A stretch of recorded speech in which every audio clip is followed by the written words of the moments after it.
next two stories I'm going to talk about are the short story Liberty and the next novel, Kill Team.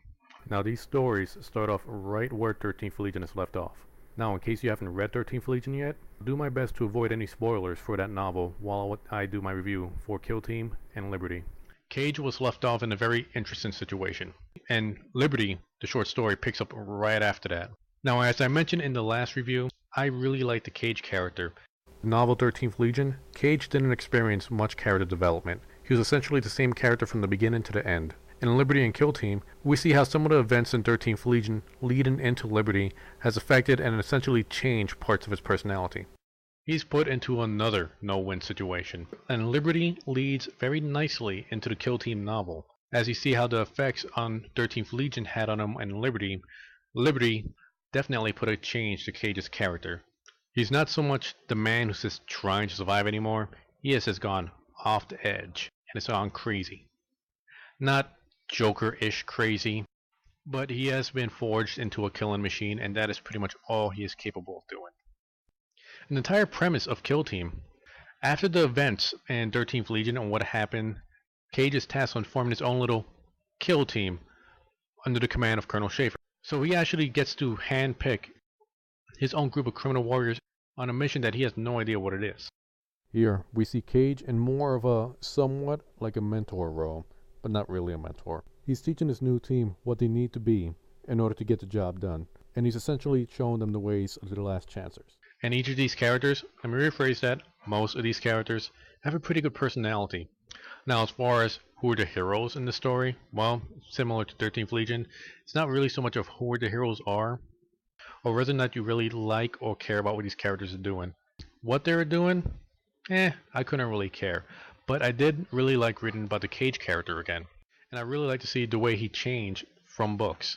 And there was a definite change in the way Cage acted. Because now he's put in a very different position. Instead of being a lieutenant in an army, now he's just the equivalent of a sergeant to a small squad. And in this case, while in 13th Legion, he might have had his own little criminal war buddies. In this case, not so much. He is now the authority figure, the abusive, violent authority figure to these guys. And you can really sense the kind of isolation he gets from that. And in a way, how he needs that in order to succeed in the mission. And while you're going through the story, you see how Schaefer and Cage kind of need each other. While Schaefer depends on Cage, Cage seems to, in some way, need Schaefer to lead him. I don't know, call it Stockholm Syndrome or something, but really Cage has nowhere else to go. Now while in the last book it seemed very episodic with how the chapters went, this story I think has a better flow for the most part, but then once you really find out what the main mission is, it doesn't seem to hold as high stakes as the last book did. Although the battle may be a little bit bigger, well, it kind of depends on the view you have on it. Last one had a nicer explosion. Oh, this one is kind of big, but the last one had a much better explosion behind it. This book is definitely a great way to carry on with the characters of Cage and Schaefer. They're really the ones you want to read about. What they're doing is somewhat irrelevant, just as long as they're destroying something, beating someone up, or shooting someone in the face. Some people would argue that this one isn't as good as the last one, and I think it falls into that stereotype where everybody thinks the first is always better or the original is always better than anything comes after it. On its own merits, I think it's a pretty good book. You would definitely want to read the first one before this to really understand the characters you're reading about. Personally, I like the way this one starts off better than the first one, although I did like the way the first one started off.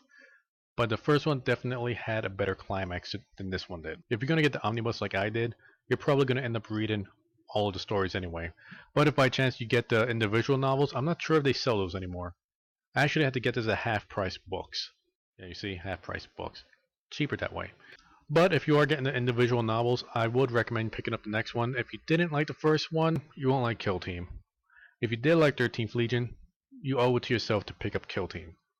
Now, and that was Liberty and Kill Team. Now we got one more novel to go over, and you can see that in the next video. For now, these are my opinions. Take that for what you want.